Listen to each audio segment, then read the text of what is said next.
नमस्कार।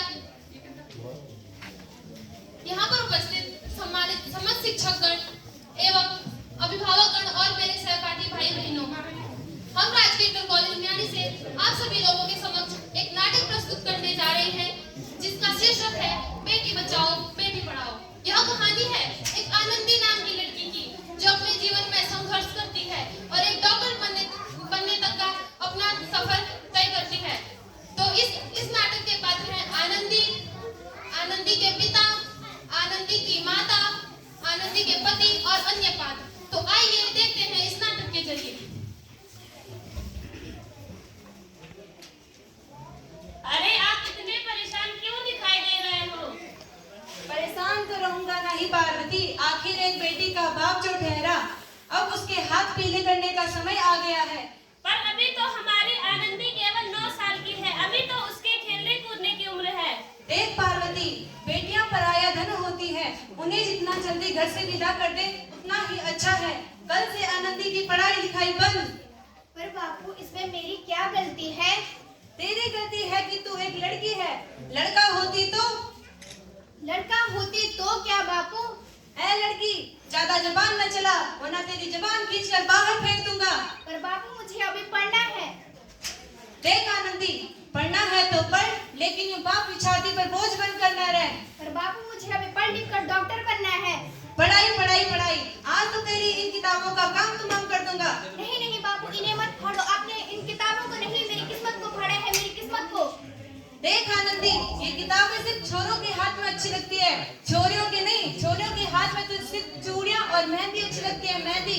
पर बापू, लड़के और लड़कियों में क्या फर्क करना? लड़के और लड़कियां तो हमारी दोनों आंखों के समान होती है। ऐ लड़की, चुप कर और यह एहसान मान कि तू अब तक जिंदा है, वरना तुझे बचपन में तेरा गला दबाकर तुझे मार दिया होता तो आज वो मेरे सामने बकबक ना करती। पर बापू, मुझे चूल्हा जलाना नहीं आता है। देख आनंदी, अगर तुझे चूल्हा जलाना नहीं आता है तो सीख ले, कल तेरा विवाह होगा। अबला नारी है तुम्हारी ये कहानी, आंचल में है दूध, आंखों में है पानी।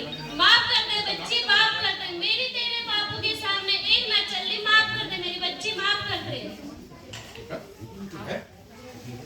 तो जैसा कि आप सभी लोगों ने देखा कि किस प्रकार मात्र 9 वर्ष की उम्र में आनंदी का विवाह गोपाल राव जोशी से करवा दिया गया। बाल विवाह एक सामाजिक कुरीति है और इस कुप्रथा का शिकार बनना पड़ा आनंदी को। तो चलिए 5 वर्ष आगे चलते हैं और 5 वर्ष बाद अब आनंदी हो चुकी है 14 वर्ष की और उसके घर में एक नवजात शिशु ने जन्म लिया है। तो देखते हैं कहानी में आगे क्या होता है। अरे देखिए ना, इसे क्या हो गया है? यह अपनी आंखें क्यों नहीं खोल रहा है? अरे आनंदी, इसका माथा तो बहुत तेज गर्म हो रहा है, लगता है इसे बहुत तेज बुखार है। माधव, माधव, जी मालिक, जल्दी से वैद्य को बुला के लाओ। जैसे आप अरे आनंदी, तुम ये क्या कर रही हो? मैं इसे भगवान की विभूति लगा रही हूँ ताकि इसकी नजर उतर जाए। बंद करो आनंदी, ये पागलपन बंद करो। अरे भगवान की दया से इसका माथा ठंडा हो रहा है। अरे देखिए ना, इसे क्या हो गया है? यह अब रहा है। आनंदी, अब हमारा बच्चा कभी आंखें नहीं खोलेगा। नहीं नहीं, ऐसा नहीं हो सकता, ऐसा नहीं हो सकता। आनंदी, आनंदी, भगवान ने हमसे हमारा बच्चा छीन लिया। नहीं नहीं, ऐसा नहीं। आनंदी, भगवान ने नहीं, तुम्हारी अशिक्षा और अंधविश्वास ने हमारा बच्चा छीना है। नहीं नहीं, मैं अब अनपढ़ नहीं रहूंगी, मैं पढ़ूंगी, मैं पढ़ूंगी। हाँ आनंदी, यही तुम्हारे होगा। आनंदी, ये देखो तुम्हारे 12वीं का परिणाम आ गया है, तुमने पूरे कॉलेज। क्या मैंने पूरे कॉलेज में टॉप किया है? हाँ आनंदी, और तुम्हें अमेरिका जाने का भी मौका मिला है। मुझे अमेरिका जाने का भी मौका मिला है, परंतु ये सब मैं अकेले कैसे करूंगी? आनंदी, अभी भी तुम पढ़ी लिखी नहीं हो, तुम अब भी अनपढ़ हो। नहीं नहीं, मैं अब अनपढ़ नहीं हूँ, मैं अब अनपढ़ नहीं हूँ।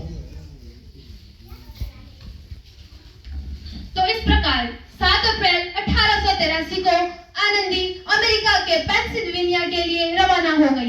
3 साल पश्चात उन्होंने डॉक्टर ऑफ मेडिसिन की उपाधि भी प्राप्त कर ली। इधर आनंदी के पिताजी की तबीयत बहुत खराब है, तो आइए देखते हैं आगे क्या होता है। लगता है अब मेरे जाने का समय आ गया है।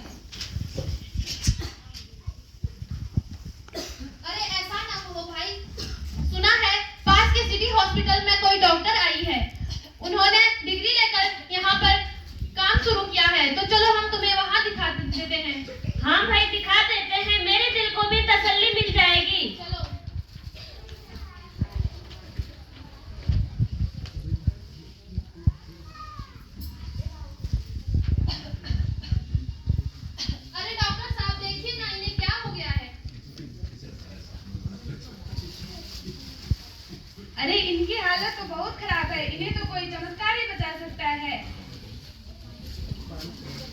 लो आ गई डॉक्टर मैडम।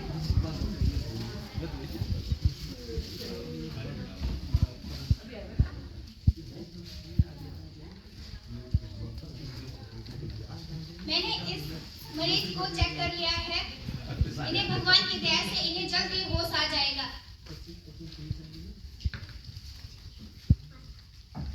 देखो भाई, तुम अब ठीक हो, डॉक्टर ने तुम्हें बचा लिया। क्या डॉक्टर साहब ने मुझे बचा लिया? कहाँ है डॉक्टर साहब? मुझे उनसे मिलना है। डॉक्टर साहब नहीं, डॉक्टर मैडम कहो। डॉक्टर मैडम कहाँ है? डॉक्टर मैडम मुझे उनसे मिलना है। डॉक्टर मैडम आपका बहुत बहुत धन्यवाद, आपने मेरी जान बचाई। मैं गरीब भला आपको क्या दे सकता हूँ? वचन चाहिए मुझे, वचन। वचन? कैसा वचन? अरे तुमने इन्हें पहचाना नहीं? ये तुम्हारी बेटी आनंदी है। आनंदी? मेरी बेटी आनंदी? डॉक्टर? हाँ हाँ बाबू, वही आनंदी जिसके लिए आपने बचपन में दूल्हे और चूल्हे के सिवा और कुछ नहीं सोचा था, कुछ भी नहीं। माफ कर दे मेरी बेटी, मुझे माफ कर दे, माफ कर दे मेरी बच्ची। नहीं नहीं बापू, मैंने तो आपका यहाँ एहसान चुकाया है।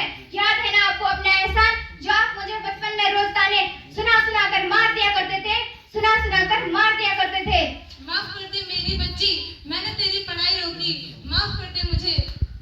नहीं नहीं बापू, आप ही कहा करते थे कि किताबें सिर्फ छोरों के हाथ में अच्छी लगती है, छोरियों के नहीं। परंतु मैं तो कहा करती थी कि लड़के और लड़कियों में फर्क करना तो अपनी दोनों आंखों के समान होती है।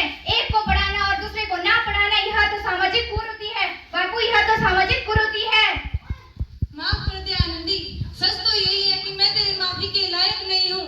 माफ कर दे मेरी बच्ची, मुझे माफ कर दे। अरे आनंदी, अपने पिता को माफ नहीं करोगी क्या? सुबह का भुला यदि शाम को घर आए तो उसे भूला नहीं कहते। आनंदी, तो जैसा कि आप सभी ने देखा, आनंदी बाई जोशी ने अपने जीवन में कठिन प्रयास और अपने अटल विश्वास से न केवल भारत की प्रथम महिला डॉक्टर बनी, बल्कि उन सभी लड़कियों के लिए भी सुनहरा रास्ता खोल गई। उन सभी लड़कियों के लिए भी एक मिसाल बनी जो आगे चलकर कुछ करना चाहती थी। तो इसी प्रकार के नाटकों से हमें सीखना चाहिए कि लड़का और लड़कियों में कोई मतभेद नहीं है। लड़कियां वह सारे कार्य कर सकती है जो एक लड़का कर सकता है। लड़कियां केवल चूल्हे और दूल्हे के लिए नहीं बनी है, बल्कि अपने सपनों को साकार करने के लिए और लक्ष्य प्राप्त करने के लिए बनी है। इसी के साथ वंशिका गौड़ आप सभी के समक्ष बेटी बचाओ बेटी पढ़ाओ पर कविता प्रस्तुत करेगी। मैं भी लेती सुहांसू, पत्थर नहीं इंसान हूँ, कोमल मन है मेरा, वही भोला सा चेहरा, जज्बातों में जीती हूँ, बेटा नहीं पर बेटी हूँ। कैसे दामन छुड़ा दिया, जीवन से पहले ही मिटा दिया। कहने को तो वरदान है बेटी, अनचाही संतान है बेटी। चंद लोगों की सुन ली तुमने, मेरी पुकार न सुनी। अंत में बस मैं इतना ही कहना चाहूंगी, हौसलों का असली इम्तिहान अभी बाकी है, हौसलों का असली इम्तिहान अभी बाकी है। अभी तो मन की असली उड़ान बाकी है। अभी तो नापी है सिर्फ मुट्ठी भर जमीन, अभी तो नापी है सिर्फ मुट्ठी भर जमीन, अभी तो नापना पूरा आसमान बाकी है। मैं शपथ लेती हूँ कि कन्या भ्रूण हत्या का विरोध करूंगी और बेटियों के जन्म पर खुशियाँ मनाऊंगी। मैं एक ऐसे वातावरण का निर्माण करूंगी जिसमें बेटियां शिक्षित एवं सुरक्षित महसूस करेगी। मैं बेटियों पर होने वाले अन्याय को रोकूंगी। मैं बेटी बचाओ बेटी पढ़ाओ का संदेश पूरे समाज में प्रचारित करूंगी। धन्यवाद।